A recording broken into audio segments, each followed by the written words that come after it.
Baby, I'm a gangster too. Amy Jan Tomai. Baby, I'm a gangster too.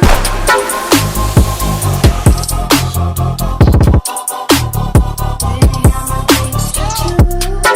What the fuck is this? What the fuck is that? Baby, I'm a gangster too.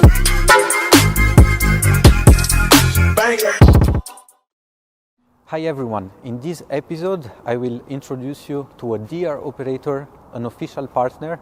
They come from Austria, they have 20 or 22 aircraft. We will have the chance to ask them directly. I love their marketing, I love their team, their spirit, their way to communicate. The aircraft is a Citation Mustang, and now I will reveal you the name of the company. We're about to go to Linz. To don't go empty hands, I asked him, Jonathan, what can I bring you? A wine, something? And he told me, Emilian, bring me a good piece of cheese to do raclette. We will go to that automatic shop. Ça change quoi avec un et l'autre?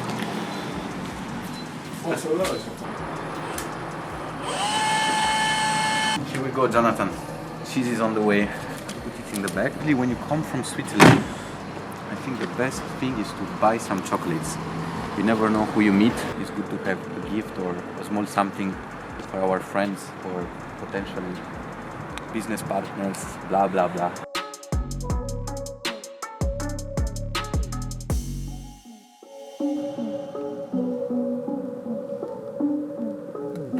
We found some friends.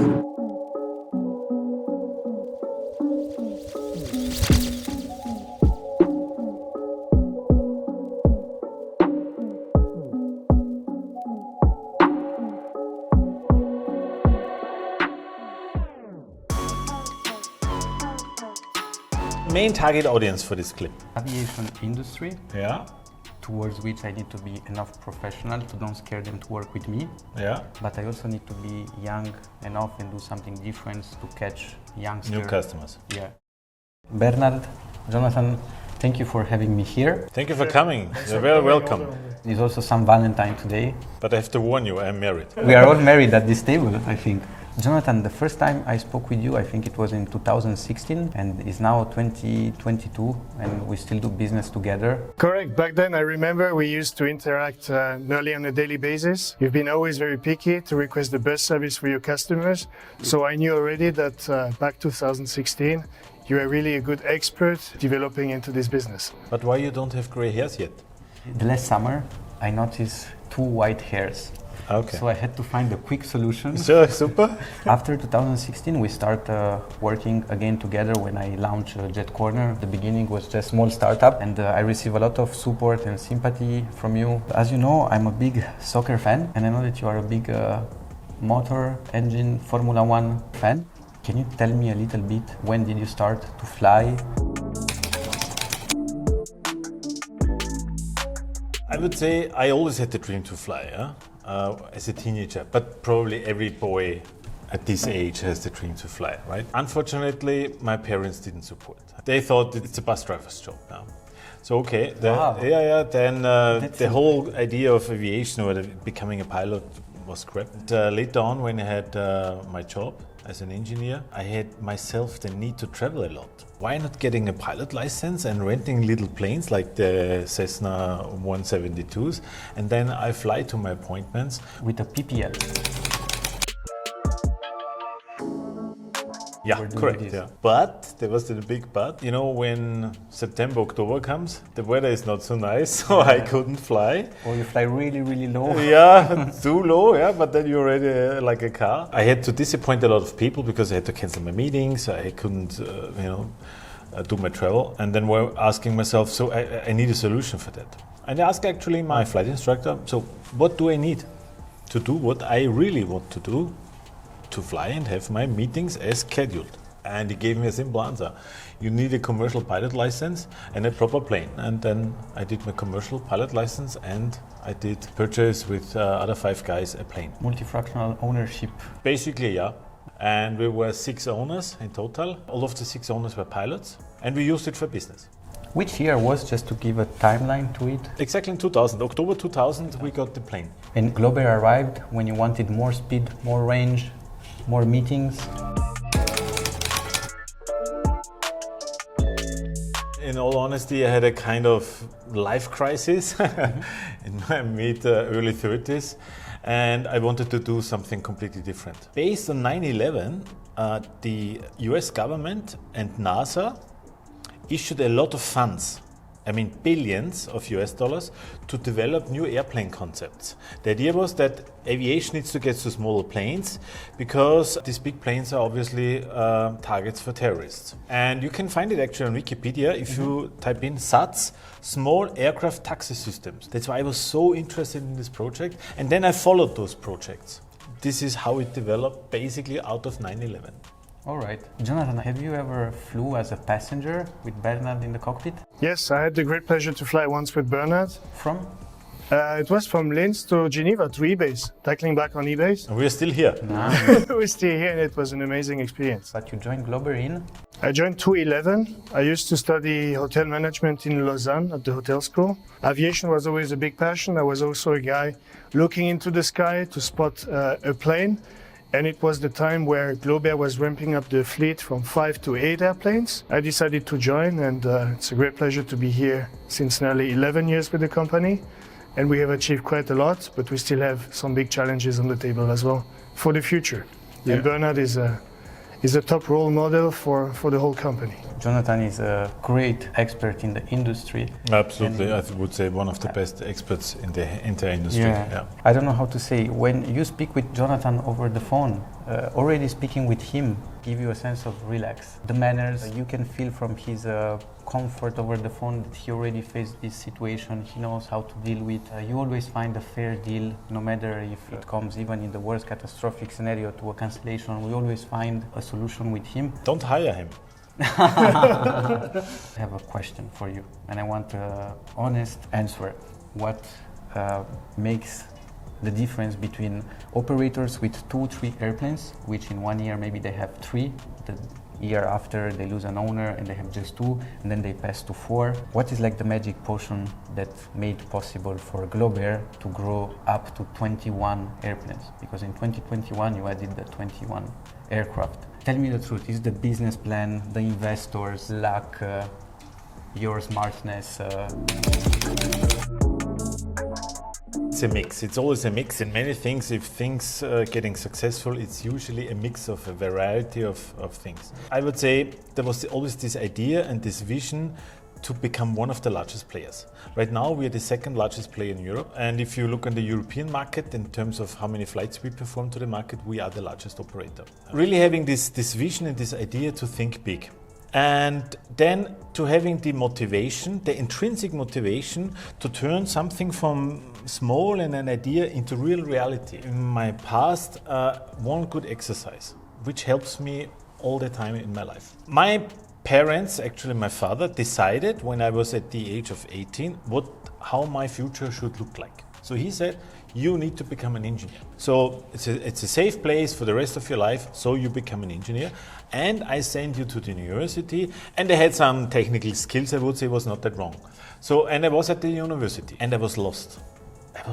I remember, so I started in September.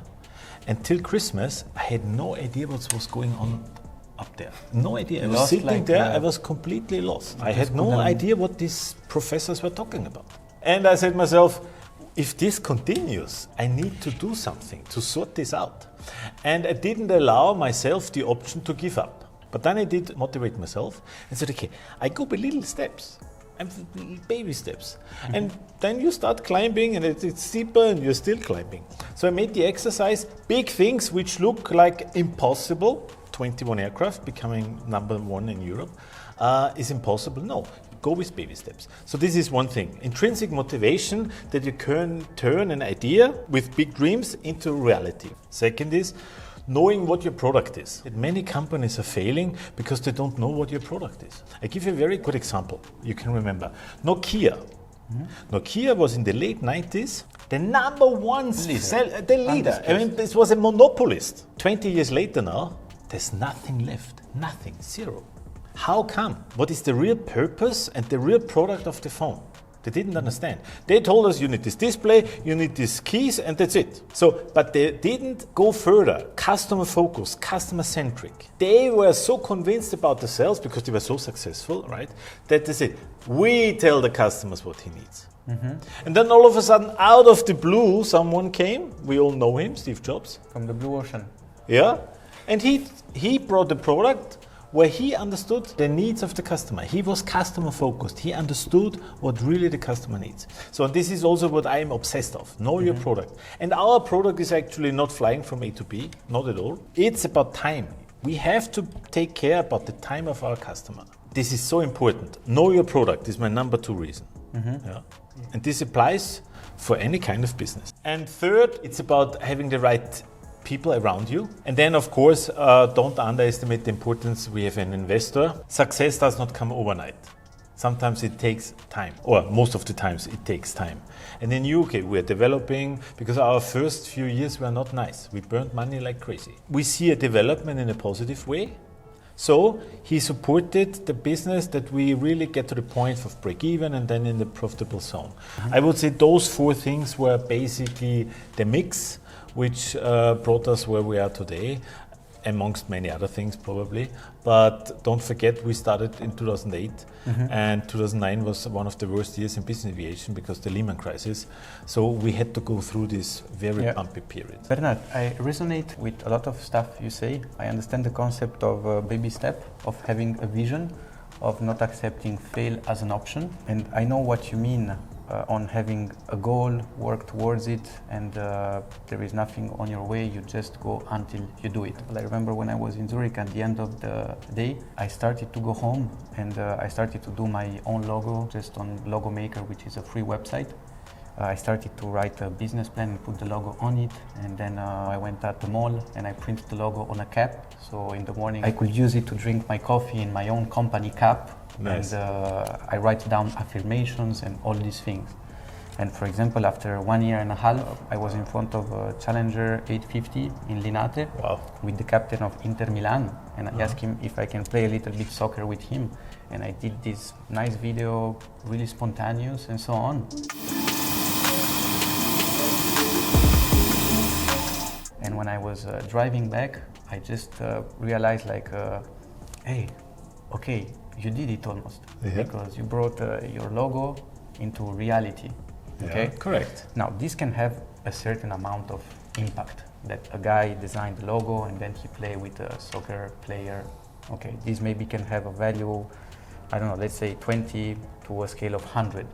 For me, 100 is to have one day an airline with my logo on it. So my question for you is, tell me in a few words, what did you felt when you were standing in front of the jet with the logo of GlobeAir the first time?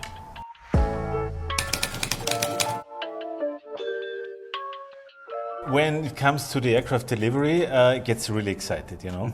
So the plan was going to US, doing the type rating, and flying home, crossing the transatlantic. For me, it was the first time crossing the transatlantic, and bringing the bird home. Yourself as pilot? Yeah. Okay. And then having here basically a welcome ceremony. So, of course, this was all very intensive. On the one side, you prepare the aircraft delivery and all the commercial and contract things. On the other side, it was at the type rating in the US. So it was quite busy, and you don't think. You're just being a passenger, I would say. Yeah? Many things happen at the same time. It's exciting, great, fantastic, but you have no moment to breathe and to reflect. So, okay, all those things happen. So we crossed the ocean.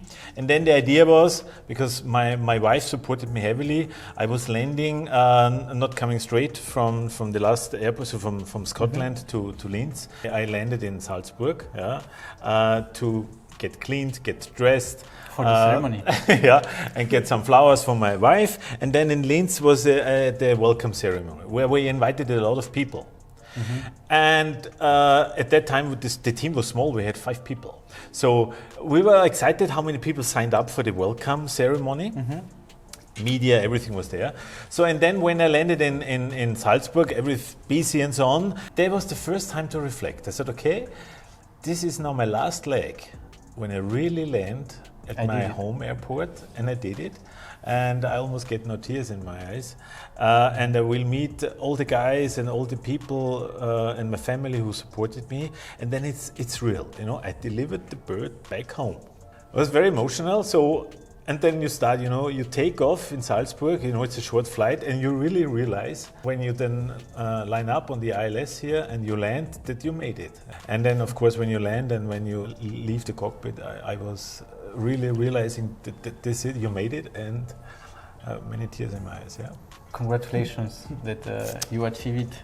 that was fantastic. Yeah, and then was of course my wife was the first, and we had at that time a little girl. I think she was 3. She was 3. It was very impressive. You told me before that you almost had tears during this last leg, and still see some similitudes.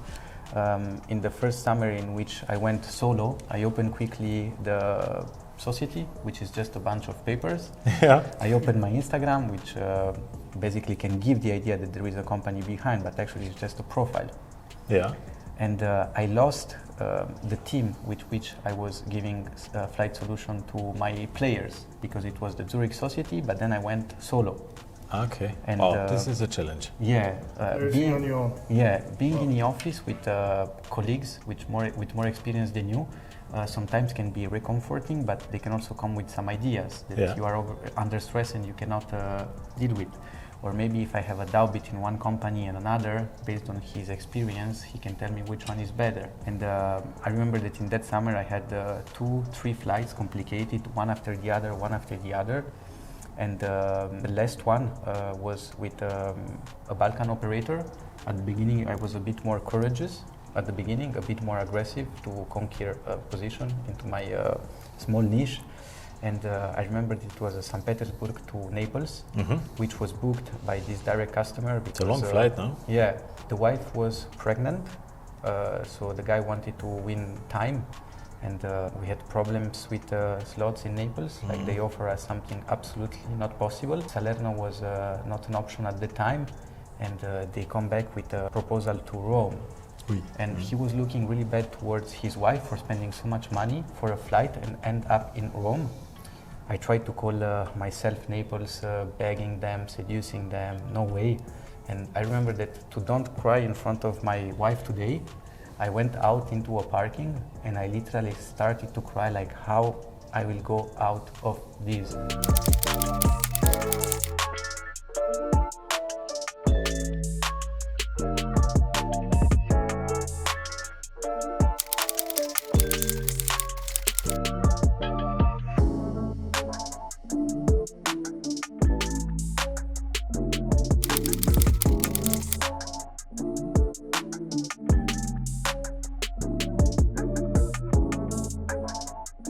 Because I play big guy, big company, I got big customer, and now I'm facing this, and there is no way to go out of it.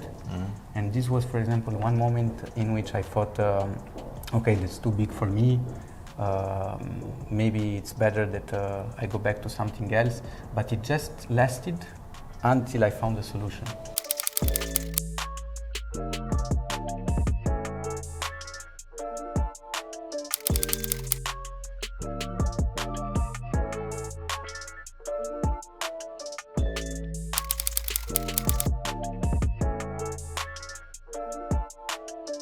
And then you get from the other side a big kick of, wow, if I face this and I kept my proudness because nobody saw me, I can face also the next one. And you get into a mood of, okay, problems, come.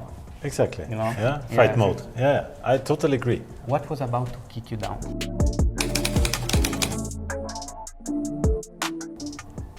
It's a good question. I would say what kicks me really down is if you learn the hard way, usually by paying a lot of money, that you made a mistake, which could have been easily avoided. And then I accept, okay, you make mistakes and you pay for it, and then you should have a learning. But if you do it again, this really hurts.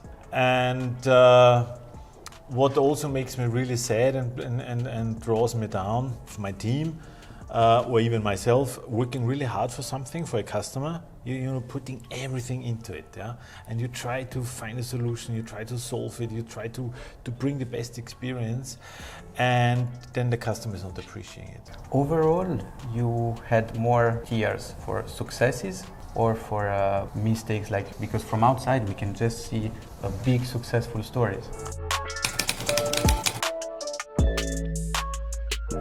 So usually out of mistakes and problems, I don't get tears at all, yeah, because I see a fail ever in my life, literally. Okay, it's a fail, you know, stand up and keep going. This is it. I mean, keep going, yeah, because in life there is no chairlift. Some people say, and this is true. Help yourself and get off the ground and try it again. I compare it always with kids. Kids usually, when they learn walking, you fell down, maybe you cry, but you stay up and you try it again. Sometimes people give up, and they don't understand this concept, because as a kid you learned this. Don't give up. And some people, I think, lost this attitude. But I think stand up and walk. What really makes me emotional and close to water, is if the team, if I get a success, and particular when we get moments where we make the customer happy. Like, and it tells you. When you have a nice feedback for a customer, you share it with all your team. Like, let's say you did a tip-top job. How is the way you share it with the team? No, with us, it's very important to share it all within the team. We are called Dream Team. It's for one obvious reason. And pilots which are involved, the operation department, our crew support. So every single element here is important to bring this customer satisfaction to us. We had, for example, a lot of cases during COVID. So if you look at March 2020, we had really a rough time. We didn't know what happens. We had a COVID team which was created in-house, 8 people together, analyzing day per day the evolution of the COVID and what comes next. We had very difficult economical times, like a lot of companies, of course, but we have achieved to earn a lot of customers, to bring families back together. They were super satisfied and came back all around back to us. We had the COVID task force, which was analyzing the latest COVID restrictions country per country. This is still in place as the situation is still very dynamic. So here, customers can contact us within seconds. They have all the infos they had, where they can travel, what do they require to travel, and we support them this way, and they really stick with us. Something funny about this is so true that during March and April, as the information that I asked to our ops in Sion with Starjet for charters were so slow to come, sometimes I used to go on GlobeAir and write in the 2 cities and see what are the... You remember you had it on your website? Yeah. This is something I love about GlobeAir. It gives me the feeling and the sensation that your business is aviation, your niche is private aviation, your segment is citation Mustang. But if I am a customer, a follower, or if I have a sympathy towards you and I follow your nice Instagram pages, how many followers you have on Instagram? We're getting now close to 15,000. Wow, amazing. Yeah. I will still get some extra value from the good marketing you do. I mean, there is the final of Champions League. You make a post or some content about it. And this is not something flat. It will be something funny, like the Messi things, the Djokovic things. If it's Fashion Week, you will do about Fashion Week. You are always on it, and at the same time, you are not just saying that you do private aviation. You are also saying that you can bring these people to where the events are coming. That's why you are also really advanced with Concierge, partnership. Like it's a total follow-up, and we can see this on the communication. And I think you are the best communicating aviation company. Really, chapeau. Thank you. But still a lot of things we want to do, we want to go for, and we want to improve and put in place. But you know, when I started 10 years ago, we've been simply offering affordable private jet services from A to B within Europe. What has changed completely now is that customers have really distrust into GlobeAir, into our network of partners, contact us and ask us for advice. where can I travel over the weekend? What is good to do now in February, in April, or in June? And we can come up with really full packages of experiences for people to have a wow moment. I'm intrigued about the fact that it's not just going from A to B. You can do much more. You can arrange an helicopter, you can arrange a special catering, you can rent villas, you can book hotels with which you have a partner. Congrats. For example, when I have customer and they ask me extra services, I have the tendency just to do it as a favor and not to put my merit on it.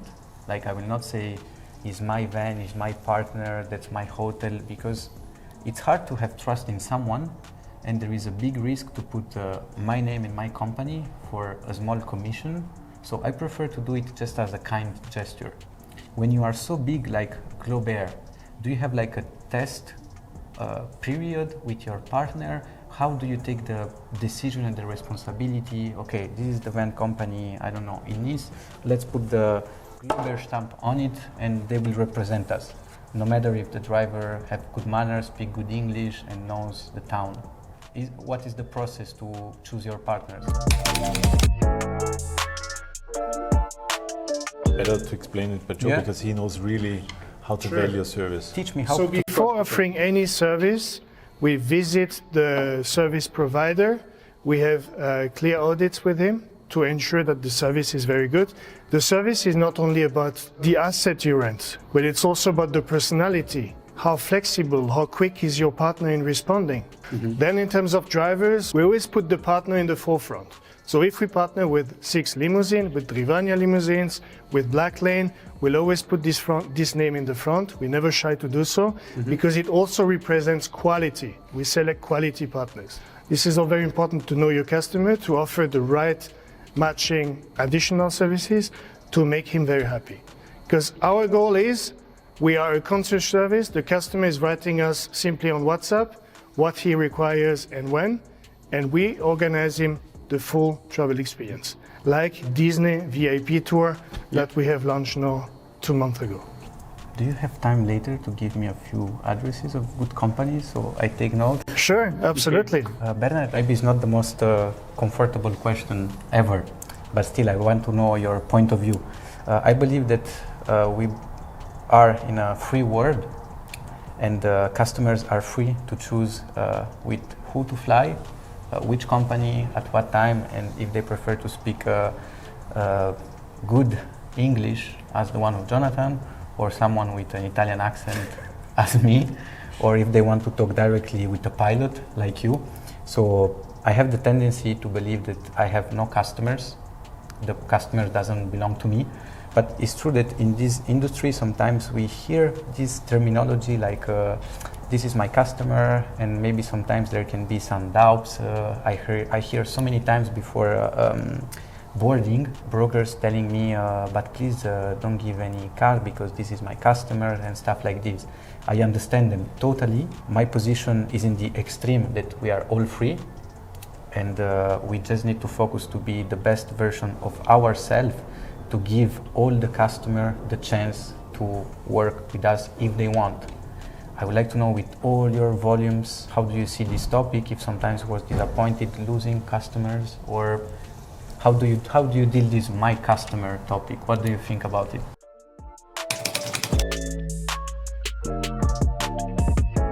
Very delicate subject, but I'm absolutely on the same extreme side as you.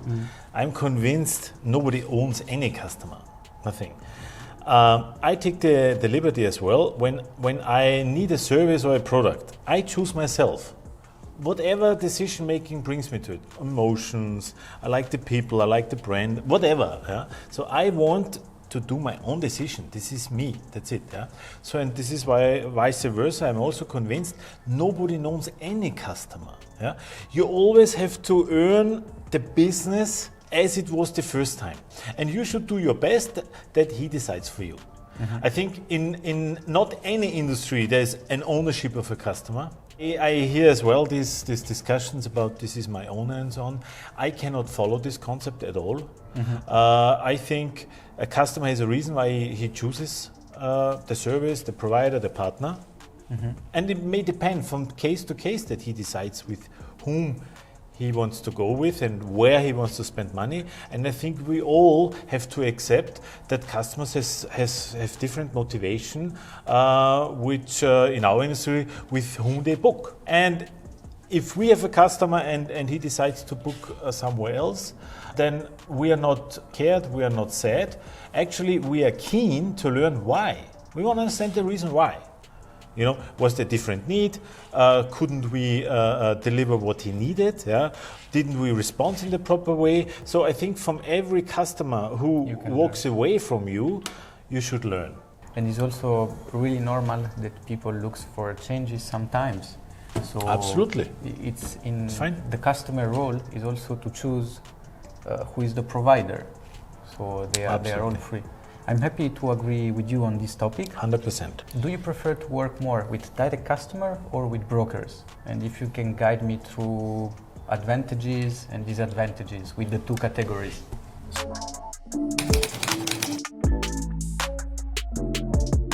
So we love to serve both a lot. Brokers are basically a very strong team with good aviation knowledge, which are filtering the questions coming from the client, which is maybe not as experienced in aviation as a customer is. But you still have brokers asking you if flight attendant is aboard.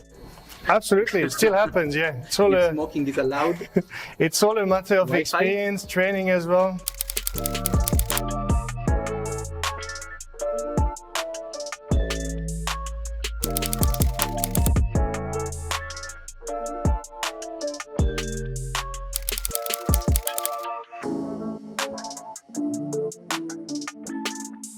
But that's okay. We all learn every day, yeah? And we allow as well that our partners will learn every day and so on.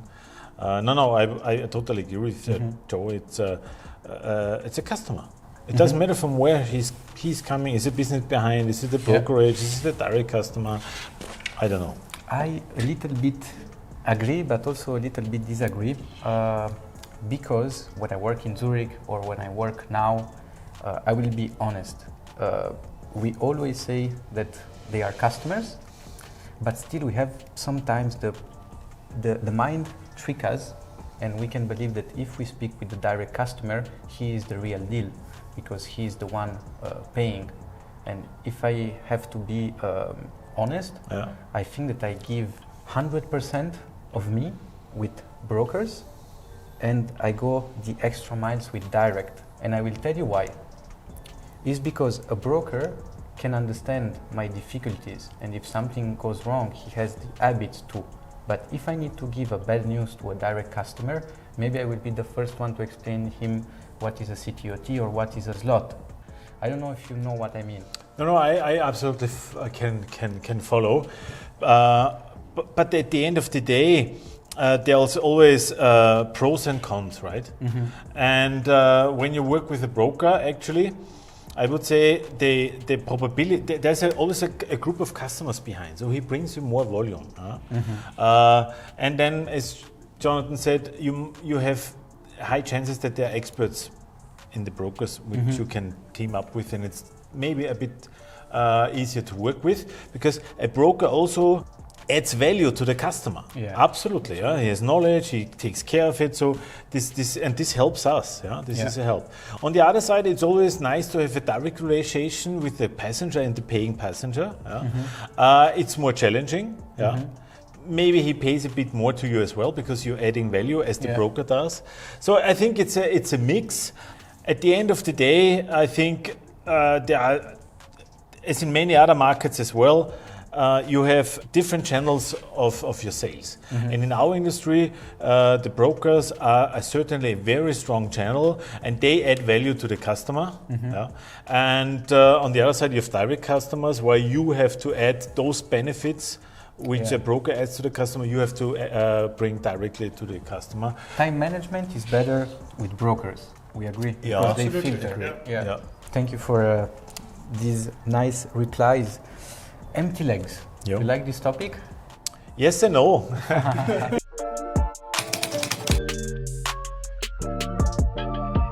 It's like love and hate. So What's the current situation? Because you have so many planes and you can give me a good feedback. How is the temperature? Are these empty legs easy to sell? We have a few thousands of empties, and we sell, I would say, 20 to 25%. Yeah, we sell to the market. The nature of an empty sector is that in our business, as we constantly optimize the fleet, it's always short notice. So usually our empty sectors are only for the next day.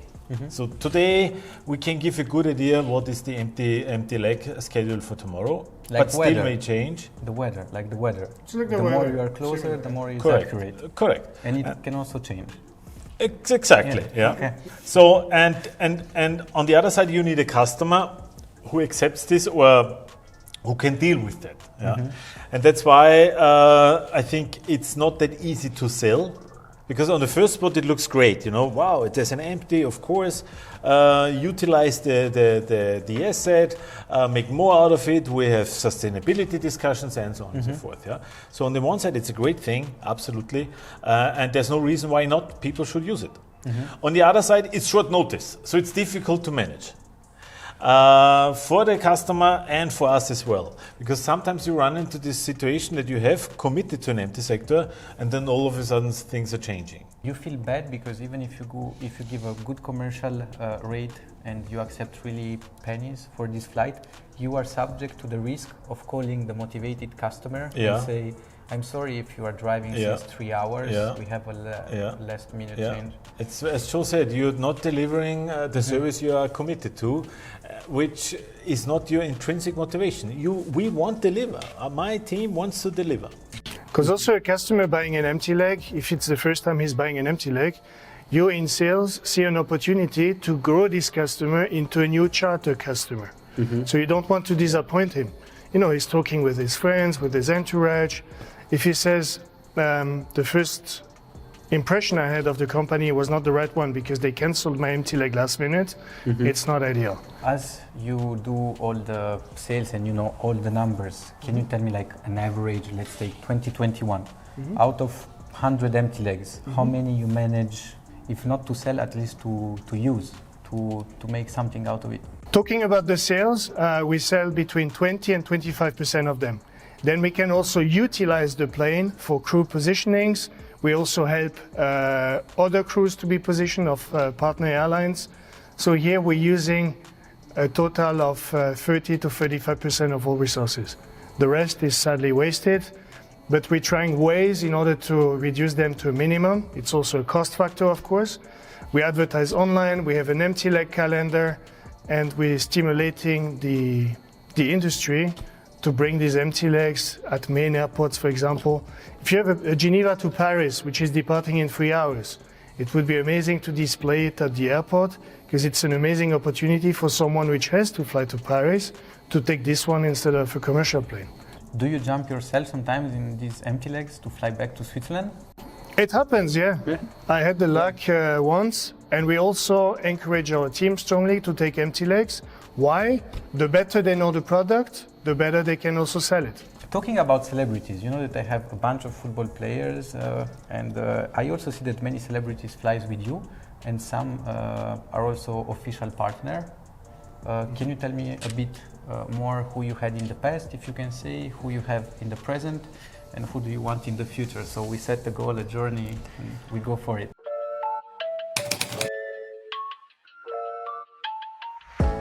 Sure.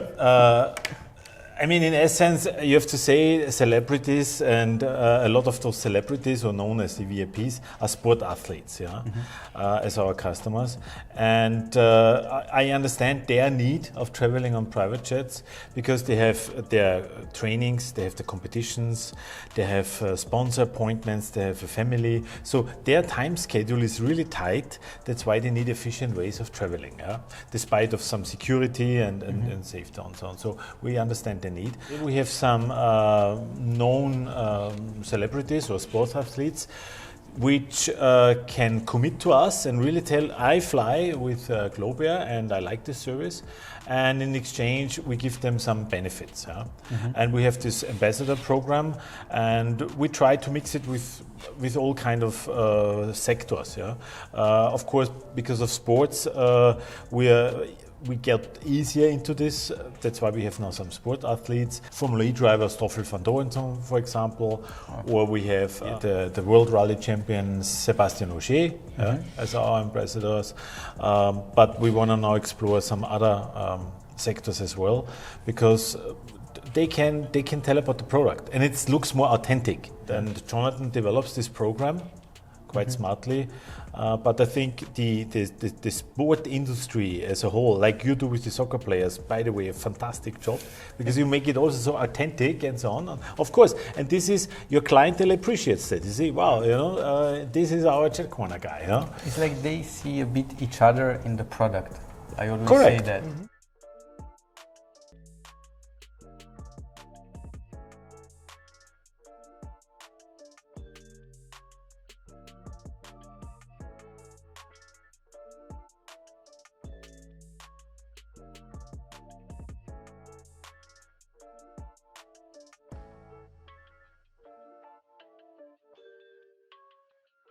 This is important, yeah. So, and in particular, I would say sport athletes and actors and artists are a target group, because again, the one common thing is they run out of time. What about electric engines? Like in valleys, they are trying to explore these. So I see. So we are following the eVTOL industry very closely, and we have some really good connections in the US, where the main projects are, to China, to German and European players. So we know what's going on in the industry. We think that this can become not a replacement, but a complementary product. That's okay. You fly in private jet from, name it, from London to Milano, and then from Milano, Malpensa or Linate, you go downtown via these electric drones. I think this is coming for sure. The question is when. I'm not sure, because we need technology improvement and the regulatory framework. Replacing jets, or let's say the current technology with electrified airplanes, I'm a bit shy, because overall I think we have to resolve the battery issues. We're still running on the current, let's say, electrification concept of the world, like electric cars are on the forefront, on lithium batteries. But lithium batteries have an energy density which we gradually improve. But I think we need a drastic change and maybe new technologies, how to generate electricity, so the power needed for the whatever engine you have then. Because as long as we only gradually develop, I think it's not built for aviation because of the heavy weight of the batteries. We need the next technology. But with the current technology of batteries, I'm absolutely convinced we don't electrify aviation. About marketing and the marketing of the industry, I noticed how the way of doing marketing is really different from operator to broker, even if sometimes they fight for the same customer, the passengers. The brokers communicate in a really young, fresh, and sometimes out of the line way.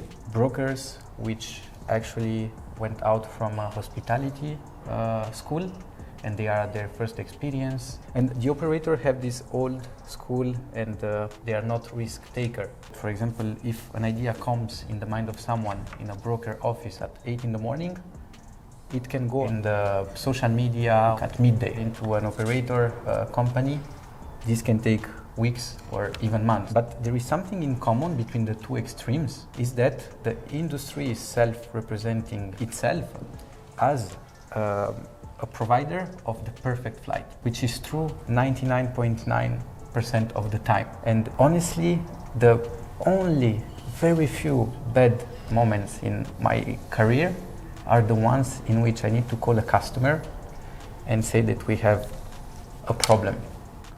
And it's not the fact that we have the problem, it's the thing that he heard from me for the first time what is a CTOT, what is a slot, what does it mean that the weather changed and we don't have the aircraft performances. I would like to know if you think that there is a way to explain a little bit of the challenges that we face as a salesman and the amount of pressure that we have to deal when these things happen, and somehow make them understand that in the commercial offer there is also our service and the fact that we can face every kind of adversity, and maybe to don't sound like we are the first one which found the first problem.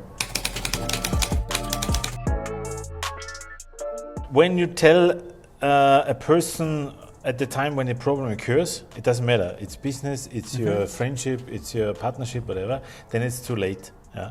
I think the key element is here that in the beginning of a communication process, of a customer journey, when we speak about our business, you have to think what could be the problem, and then you explain to him which challenging items may come up on the way through his customer journey. Yeah? We know that in summer, for example, in Ibiza, as you just said, we can get slot issues. We know that. But sometimes we are shy, or even not shy, I would say we forget to tell about the customer, because for us it's normal. And sometimes, or most of the cases, if for you is something normal, you forget to tell. So, but if you are aware that on the other side there's someone sitting who has no clue and no idea, and he may, or you anticipate that he may have an issue together, then tell him already. So before, so when he confirms the flight, for example, in this case, you tell him, listen, it's busy summer season, we do our best, but there is a high chance, a real high chance, that your departure or arrival time cannot be met because of slot issues, and this is because of heavy, crowded airspace and so on and so forth. Please be aware and don't be surprised. I tell you, when you then, weeks later, tell him that now those things are on the table, he will be not so surprised and not so unhappy as you just call him to listen, here are the good news, and then you tell him what is the real story. So I think it's about having a communication process which is always from the point of the customers and not from our point of view. And this is, I make these mistakes as well. Sometimes I take things for granted because I simply, for me it's normal. And then on the other side, it's not normal. You know who is a good trainer for this, at least to me? My daughter. I have one daughter. And if you talk to kids, for them it's not granted. She raises questions. Just had yesterday experience. She asks a question, said, yeah, it's true. I mean, why should she know? She cannot know. So I have to put my shoes in hers and then see it from that view. And I think this is what we as an industry should do. We should put our shoes into the shoes of the customer and look from his point of view. And then things may get easier when the shit hits the fan. Can you tell me, for example, in summer, the situation with Ibiza and Mykonos, so my audience also hear it from you with all your experience, how crazy these two islands are.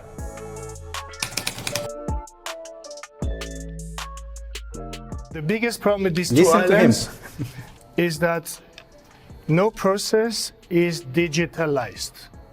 At the moment, you have one officer on duty at the airport, which is taking emails coming in for flight requests for slots, and then discussing later on with the slot agent, which is saying yes, yes, yes or no. Then reverting back to him. This is all taking hours and hours. We would love to be much faster. But at the moment, there is no solution in place. So we invest a lot in technology here at GlobeAir, because we see that we can reduce all the manwork to a minimum in order to focus a maximum on the customer satisfaction.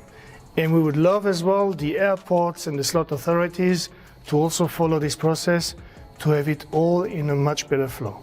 Can you also please confirm to my audience that sometimes we have French ATC?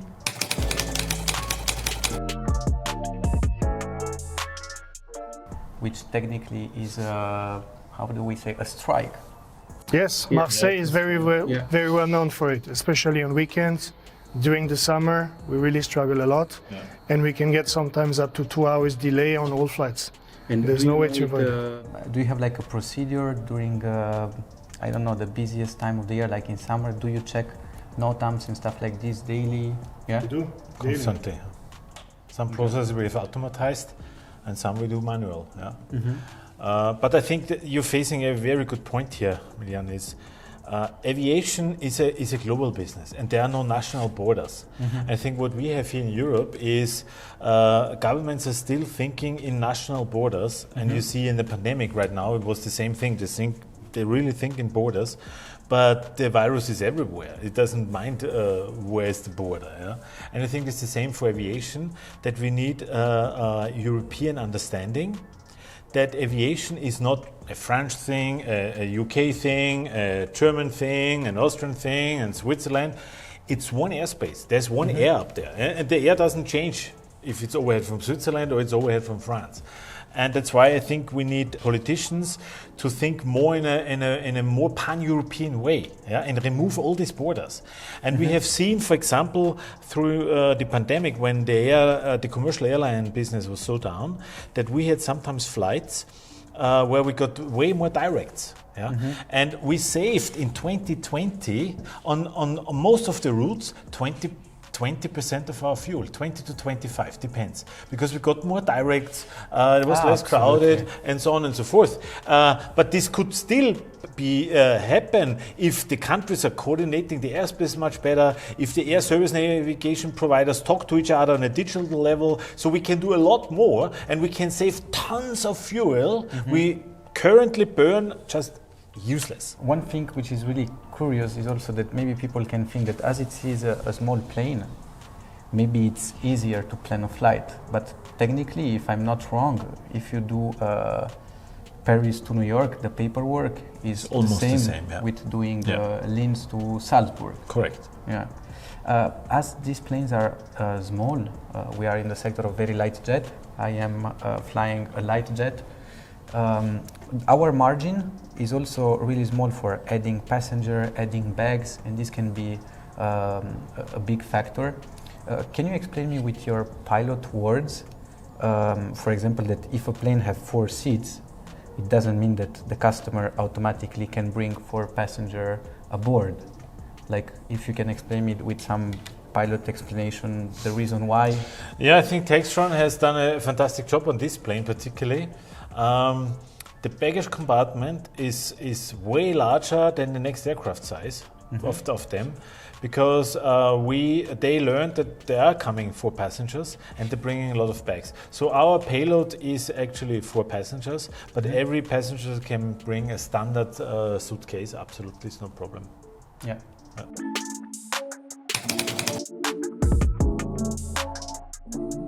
I had a customer in Milan, young player, bit of a rapper. I know that this kind of customer must be deal with an operator in which you really trust. And the flight was from Milan to Barcelona, Barcelona back to Milan, and I booked GlobeAir, of course. I did the flight with Jonathan, and just the day before the Italians announced a strike, and I tried to get more informations, and in fact we know for sure that we will have big delays. Barcelona is not coordinated, so we had a problem. But we solved it together. We checked the weather and we decided to use Lugano, which was great. And then the guy showed up with an extra passenger. Lugano is a short runway, and I give a ton of extra job to Jonathan and your team to calculate the performances. The day after, on the return, the crew called Jonathan. Jonathan called me, the passenger was not there. I checked a bit his timeline, and I understand that it was a crazy night for him, and I have the habit to always ask in which hotel they stay, so I can count on the desk in case of emergency. Yeah. So he apologized. He said that he will go quickly to the airport. So I called Jonathan, and he told me that they can wait even 3 hours if needed. 3 hours, I think it's a really big flexibility. Yeah. I don't want to say that this is something automatically or that I had a special treatment. Maybe I was just lucky. But these are the kind of operators in which you simply rely, and they are the first option for customers, because you sleep at night better, you know that you are in good hands. And also the customer at the end, he had an amazing follow-up of the situation, awareness, change of airport, getting 1 extra passenger, and being late 2 hours. And for this, I think you are amazing. Thank you. Here. It's really rewarding. Customer satisfaction is the reason Yeah. we work here. Yeah. No, thank you for this. Really great. Last one, aviation booming topic. Yeah.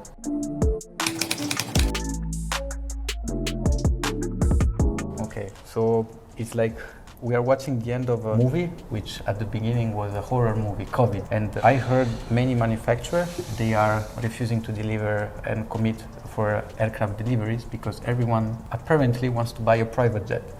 And the brokers are doing well. I see many operators which are increasing the number of aircraft on their fleet. And maybe everyone is thinking that everything is pink and the industry is just getting really, really rich. But I remember March, April and a part of May of 2020, it was absolutely a drama. And I'm curious if you can share with me a little bit how you faced this, what were the challenges, how you overcome. No, you named it already. It was a drama, it was a tragedy actually, when we had to shut down business basically mid of March 2020. There was not much business afterwards, right? And we were quite in a, let's say, in a crisis mode. We literally only had the dream, let's put that way, to survive financially. Yeah. We lost some millions till June because there was a bit of business, but it was really on a low volume. We wanted to keep the team together because we knew when it recovers, and obviously because they announced it in June, the summer, and then they will lift the restrictions, then we need the resources. Yeah? So that's why we stayed together as a team and we swallowed all the losses. We burned a lot of money in the hope that we may recover. Yeah, and I think we're still in the recovery phase. However, what comes on top of it, that there is a strong demand. I agree, yeah? There's a strong demand right now, but a stronger demand means also you need more resources. So right now we see in our business, in our team, everywhere shortfalls. Here not enough people, here not enough headcount. This process is not rock solid anymore, has to be replaced. This software cannot manage anymore the processes we have done pre-COVID. We need to invest in a new one. So I see now everywhere you have to adjust to the new demand. And I think we do it very cautiously because, as you said, we are right now in kind of a bubble. Mm-hmm. Yeah? And at one point the bubble will implode. I have seen this around 2001 when 9/11 business aviation collapsed. I have seen it in 2008 and 9 again. Business aviation collapsed, and I think we're on the way to that. This is a cycle, yeah. Mm-hmm. So I think, okay, we're adjusting for the new reality. Means there is more demand out there. We will invest in resources and tools that we can manage this additional demand.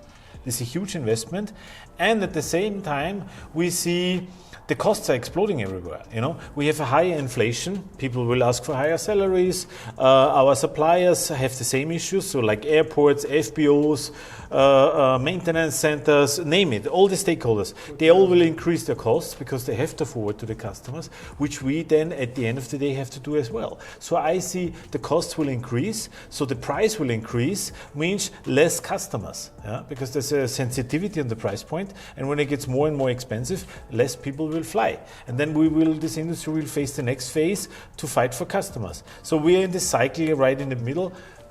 I mean, I'm not negative about it. This is how it is, and we have to tackle it, and we have to make the best management. This is it. But I see not everything pink and shiny. I think we are right now in this spiral of cost increase and adjusting the resources. This is where we are. Bernhard, I found really interesting that the passengers are fascinated about our profession, being pilots, and our nice uniform. And sometimes we take all the glory. Like, it's us showing up, it's us taking care, landing the airplane. Sometimes we also have some claps. But I think it's fair also to give some light and merit to what there is behind.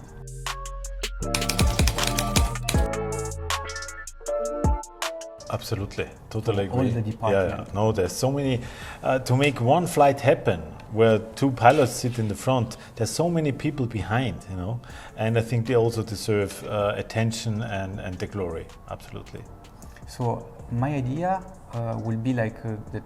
Jonathan, tell me what is a flight in a pipe that he thinks it will be confirmed. For sure, there's quite a few in the pipeline. Yeah. So can you allow me to follow it from the quote stage? Would be great. With great pleasure. Yeah. With us, for example, we book the most of our flights between 24 hours and 48. If you look in 3-4 days, we don't have that many flights in our schedule. So yeah, sure. Let's go Go for it. go Super. for Bravo. Thank you. for the chat. It's a pleasure. Thanks, Emilian. Hey Klaus, Jonathan told me that you are about to sell a flight to Venice or from Venice.